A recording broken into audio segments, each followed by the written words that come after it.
finding someone and then making sure that they have the right skill set. So one of the things that I did with Chad, and I think also with Tom, is I took him on a test shoot. I said, hey, look, let's go out and do a shoot. I showed them how to do it. I had them watch me how to do, or I had them watch me how to do it. I had them do it, and kind of we worked together that way for a while to see if they were going to be the right fit for us.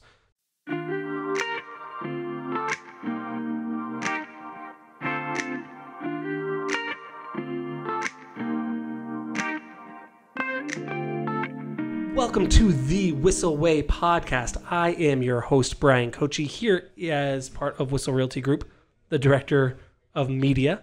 I am joined by my co-host today, not Kyle Whissel, but instead Chad. Chad, go say hi.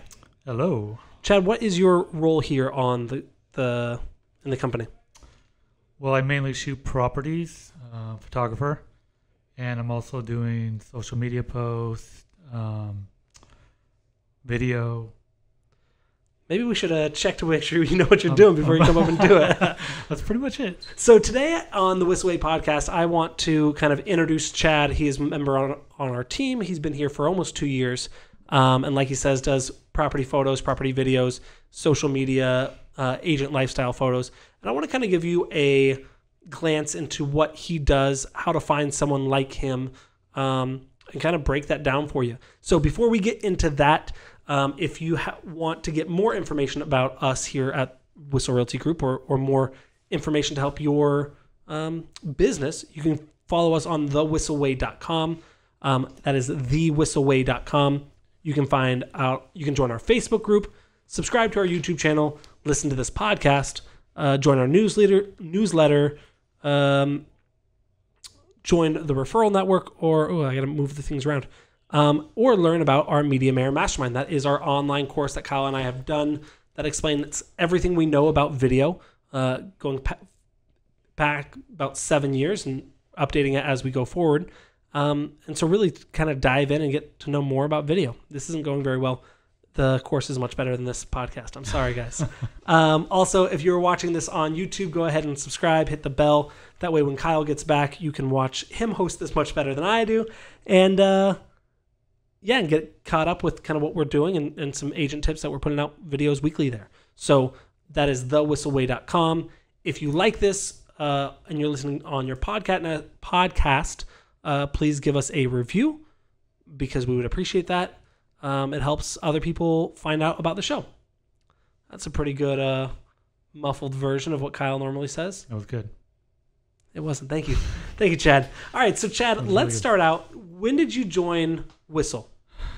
I think it was February 11th of 2020, I think was my hire date. Exactly. So, somewhere around there. And that about was 2 years. Yeah, about 2 years, and that was a month before COVID shut the world down. Yeah, it was pretty bizarre. I was working at Barona 15 years. So Barona is an Indian casino. Sorry, Barona Casino is a casino for Native Americans. Sorry. That was okay. Damn it. And for a little bit there, I was doing both jobs. So I was doing graveyard at Barona Casino for a while doing this job as well. I'd get off work from there, and then I'd come to work pretty much. And then I believe you actually... Do you want to backtrack on how I found it first? Or Sure. So How did you find out about us? And tell me about the job when you started. I think it was... You started as part-time, correct? Yeah, it was part-time because I had the other job. But I remember... I think you posted something on Facebook.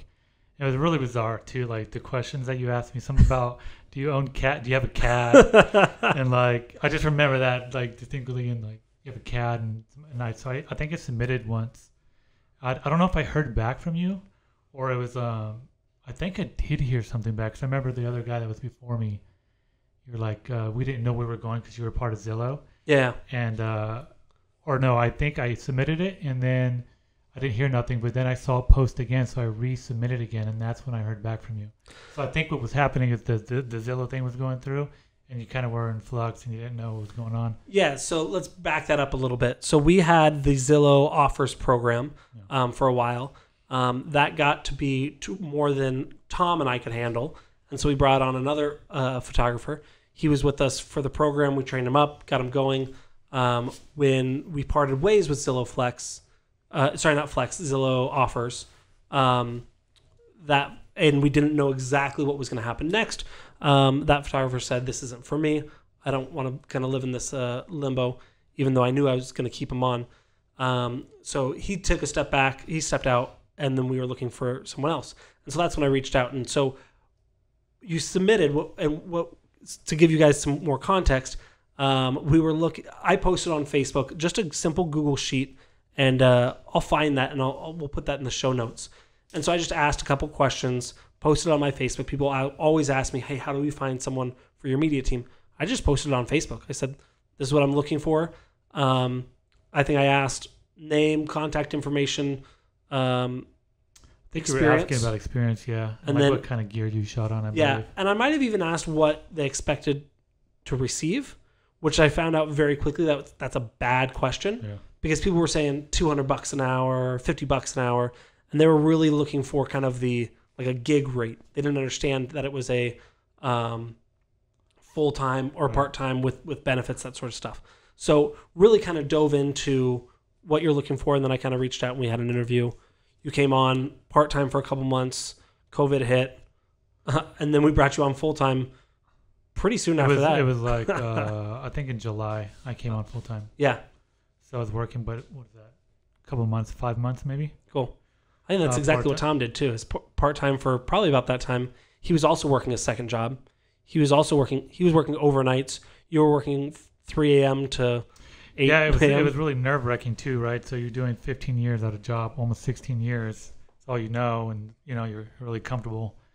And I remember you're like, dude, I need you to come on full-time. I'm like, well, you pretty much asked me for a number, and it came back to you, and we all agreed, and then I said, can I say fuck it? You can say fuck it. Oh, fuck it. Let's do this. And I like how you covered it, and it didn't muffle it at all. No, it was just pretty nerve-wracking, so I took a chance, you know what I mean? And probably the best decision I made in 15 years. So, wonderful. You're like, the best one now is hopefully buying the house. Yeah. So if someone is looking to find someone like you, do they just hit up casinos or how? If you were looking to hire another photographer here at Whissel, what would you do? Well, that's a good question.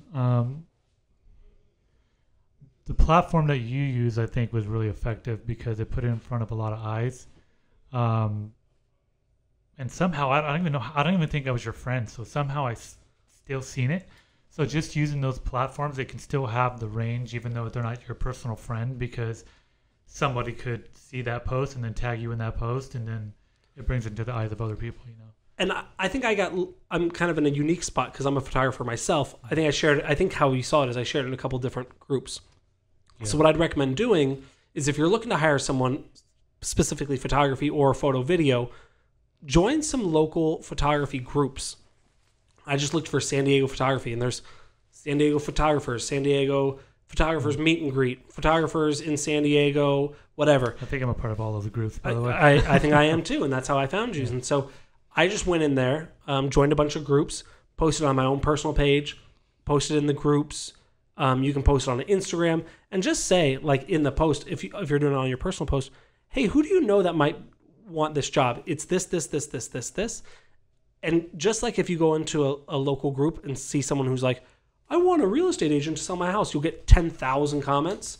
If you post, hey, who knows someone that's great at taking photos, wants to do social media, will learn video, blah, blah, blah, blah, blah, and wants to work at a full-time doing media for their job, you'll get a bunch of people tagging their friends and put the link in there or like say they come in and say, hey, I think Tom would be great.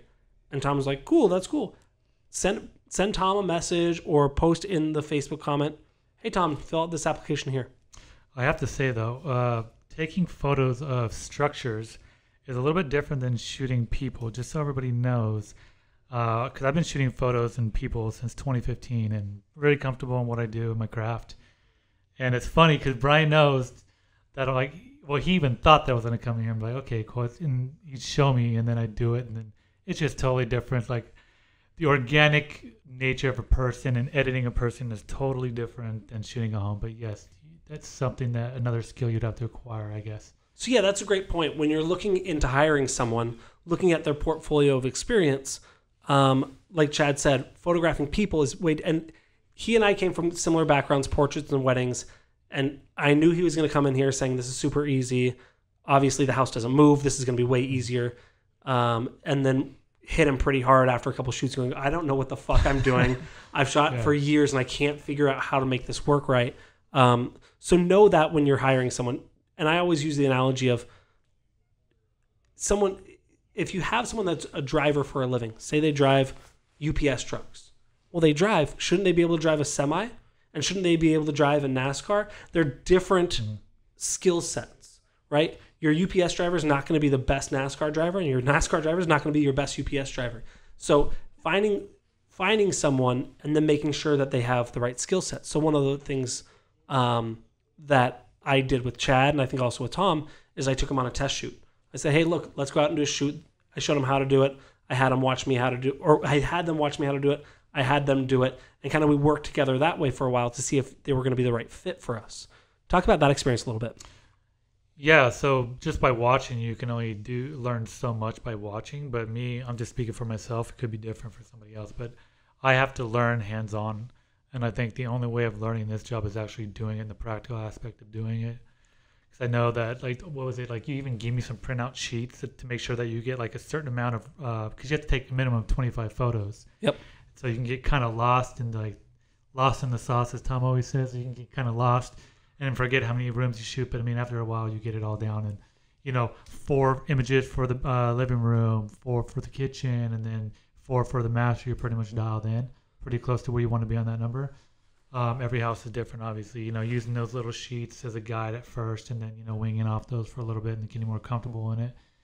And but I must say, though, things have changed a little bit since I started. Even then, like, we never used to do like measurements of rooms and doing the jot form and doing some of the things that I forgot what Yvonne was, what her title was here, that we're kind of doing for them in the field. Listing coordinator. Yep. So we do a little bit of listing coordinator stuff in the field for them. And so before we go into what you do, I want to kind of dive into exactly why we keep growing our in-house staff. Obviously, if you guys have listened to the podcast, we here love to hire VAs, and we're continuing to grow our VA hiring staff in our media department. Currently looking for some more video and photo editors as we go. But I've run this math time and time and time again. And every time that I say, hey, I need to hire a new photographer, they say, well, can we outsource it? It happens every time. And I say no, and they say prove it, and then I prove it. And so this is the math I did. And this is I'm going to start with the math that Kyle did to hire me, and then the math that I do to hire my guys. Is he said, okay, we do this many shoots a year, and the average price is this. So if we did, let's say we did 100 shoots, and the average price was $200. That means that's what, $20,000, just to do property photos. So if you can, if that's what your numbers look like, which they're probably pretty far off, but if that's what your number looks like, that means you can afford someone for $20,000 to do property shoots, and then you can have them do a bunch of other things. How I've decided to kind of do the math on my side and see if it makes financial sense to hire our guys. They do, and fill me in on everything we do at a property. You do photos of the property. Correct. Videos of the property. Videos. A Zillow 3D scan. Walkthrough, floor plan. Yep. Yeah. A floor plan. Measurements of all the rooms. Right. And then you do what we call it our listing input form, but this is kind of part of the information that we need to enter it into the MLS. So what kind of flooring, what kind of gas or electric stove, right. and dryer. How many bedrooms, the measurements, the gas. So rather than relying on old tax records, we look at it this way. We actually check the information like you guys do as well. I know that's the truth. So every time I look, I say, okay, well, if we need this many more shoots, let me find, I always look 3 to 5 photography companies that would be able to scale with us. I'm not looking for an individual photographer. I want a company that has multiple photographers, so that way they can fit our schedule. And that way, if we build our business around it, and that one Joe Blow says, oh, okay, I'm doing weddings now, I don't want to do this anymore, then we have to start the whole thing over. So I look for 3 to 5 photography companies.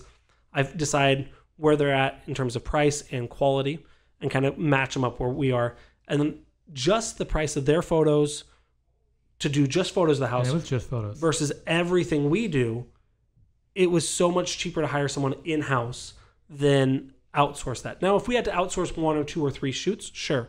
But if we have to do 3 or 4 shoots a week, then it makes a lot more sense to bring in-house. Yeah, because we noticed, I think even Tom and I kind of were doing some research on what you would take to outsource.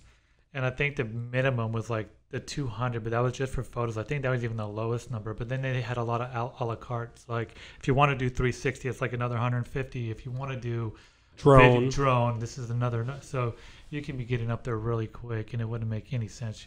Yeah, and so what we found out was to do all that we do, to outsource it and not include the listing input form, it was like $800 a shoot. Yeah.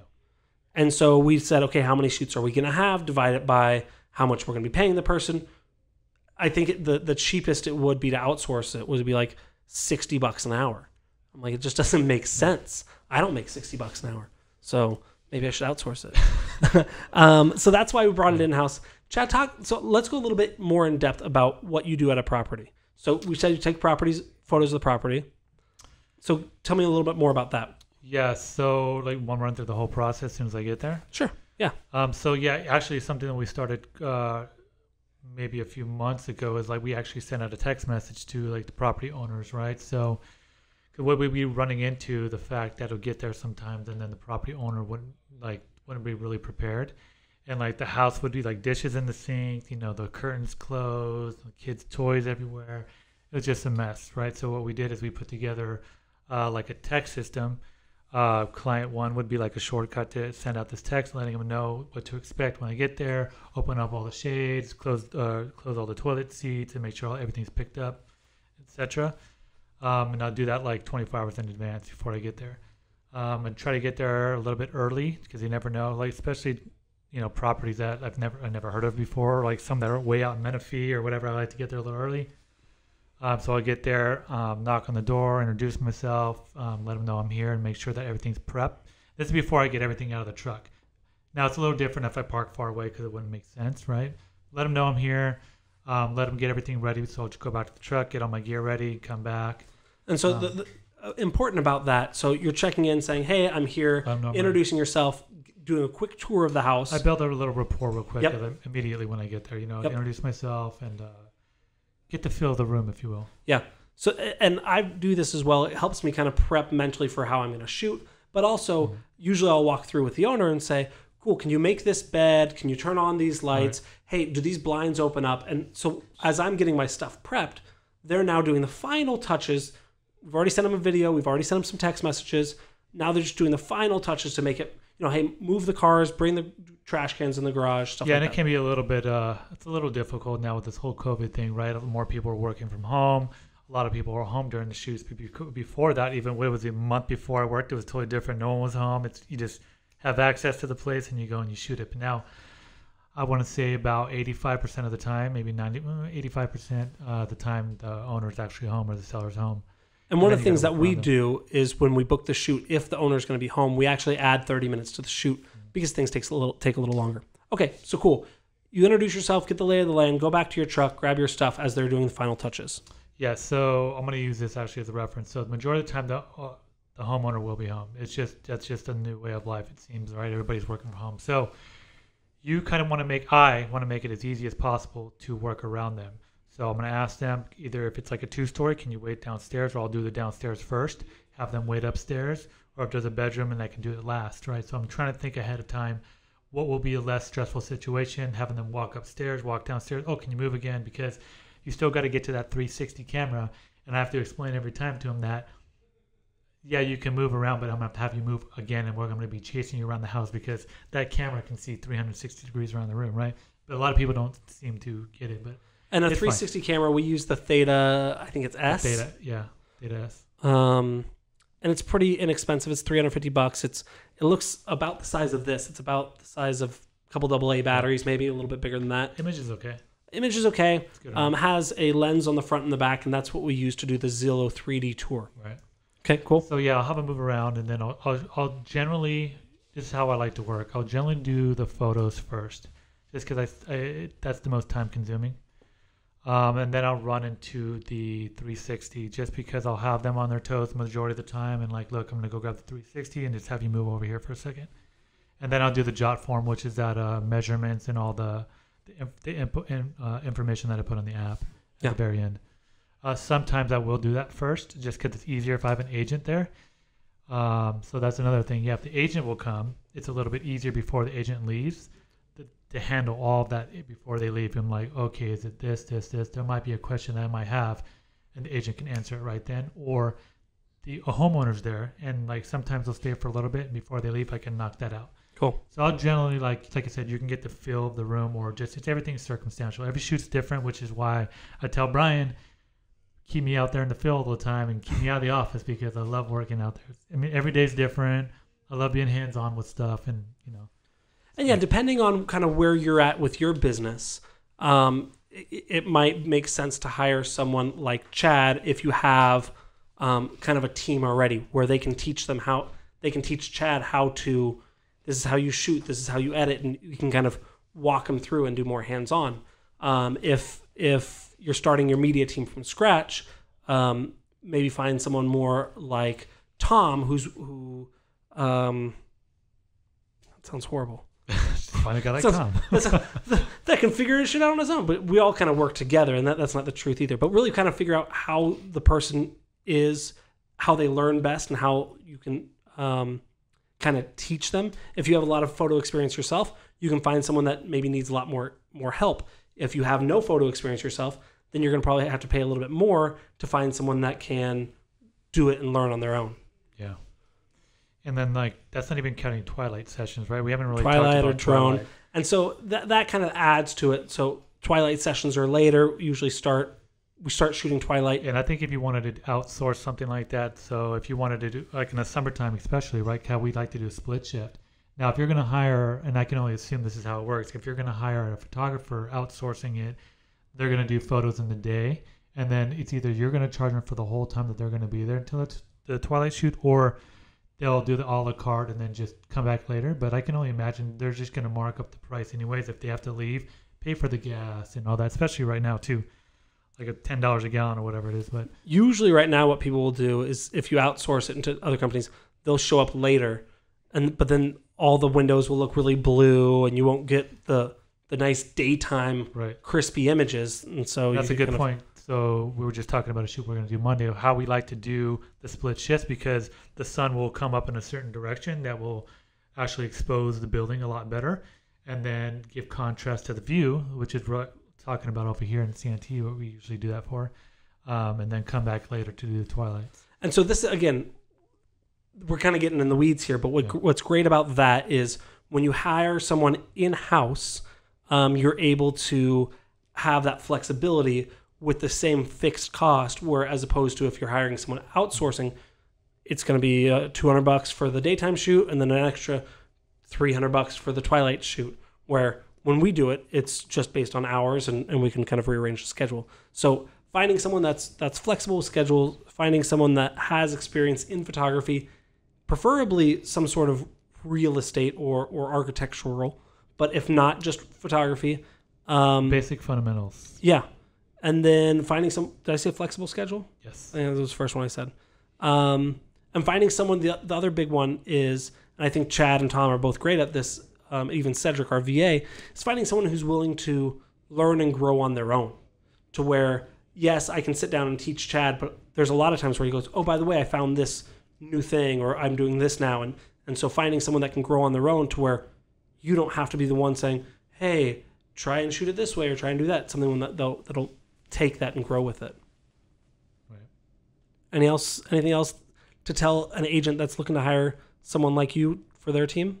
Sure. My number is cut. And so that's obviously all photo. And this I think is pretty interesting. Chad, how much experience did you have with video before you came on Whissel? So I had about as much experience as my brain thought I did. So I actually never put my camera in video. It was always in the back of my mind. I always wanted to get into it, but I think the intimidating part was, it's just a totally different, like, terminology of the video, just everything about video is different than photo, right? So it was always in the back of my mind of doing it. And it's funny because I bring that up to you, like, actually in my last review, and I was like, I came here not knowing shit about video, and now I can do this. So yeah, and I think video is future. So that's something I'm still continually trying to grow in. So one thing I had a little bit more experience with video when I got hired here. And so something I just want to kind of put in your brain if you're watching this, of you don't have to hire a video expert up front. What we did is we hired someone that was, what Whissel did, what Kyle did, is hired someone who had photo skills and was going to be cheaper to in-house the photos than outsource the photos. Right. And then I grew with video as he grew. And so right away we had a cost savings because we were doing in-house. And then we're saving more and more and more and more as we get better and better and better with video. So don't immediately disqualify someone if they have no video experience. If they're super willing to learn, if they've tried some before, even if it's not great, but you can see that they have room to grow, don't immediately disqualify someone that doesn't have video experience. Correct, because I wouldn't be sitting here talking on a podcast. Neither would I. And Koci. Well, Tom would. So anyways, that's kind of our rundown of kind of how to find a photographer, what we do here, what Chad does here as a photographer, and kind of some tips and tricks on kind of moving forward with that. Before we end the show, subscribe, like, comment, do all those cool things. Write us a review, please. That'd be helpful. But after you do all that, now we want to get into our widget of the week. Our Whissel widget of the week is something that we use in our business that saves us time, makes us money, or just makes life easier for us. Chad, tell me about your widget. Yeah, actually, I'll start because I have this Bosch laser tape measure, and I can really speak on this right now because I'm currently in the process of buying a home, and I didn't have this on me, so I had to measure the rooms with a tape measure. That the tape measure wasn't long enough. So having a laser tape measure. Yes, laser tape measure. Really beneficial, and I use this all the time when I do the shoots. Yeah, so it's like $30 or $40. Yeah. How long does it take you to measure a house with that?